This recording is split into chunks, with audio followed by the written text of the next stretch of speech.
আসসালামু আলাইকুম। ভালো আছো তো? হ্যাঁ ভালো আছি, তুমি কেমন আছো? এই ভালো আছি। হ্যাঁ ভালো আছো না? হ্যাঁ, আচ্ছা তুমি কার সঙ্গে আছো? সামিন কাকা আছে। ওই মাদার চোরের সঙ্গে? কুকুরের বাচ্চা, খানকির বাচ্চা, তোমার বুঝতে পারি রে। শুয়োরের বাচ্চা? শুয়োরের বাচ্চা, খানকির বাচ্চা, রেন্ডির বাচ্চা, মুকুর বাচ্চা। ওই হারামজাদার আমি গালটা দে মামা, গালটা দে। এ বাবা যে ওটা মায়ের কাছে খায়, তো মায়ের কাছে কচি দেখ। তবে কি হচ্ছে? ওই মাদার চোদ জানবে নাকি? ও আমার কথা সব শুনতেছে। হ্যাঁ ওই শালা চোদের বেটাকে শুনে শুনে আমি বেশি বলবো। শুয়োরের বাচ্চা।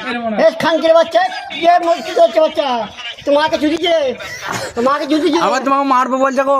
এ সর বাচ্চা আমার সামনে জন্য আজ বাপের বেটা গিয়েছে, সামনে জন্য আয়, মারতে চাই? হ্যাঁ সামনে সামনে আরে কুকুর বাচ্চা, সামনে সামনে আয়, সর বাচ্চা।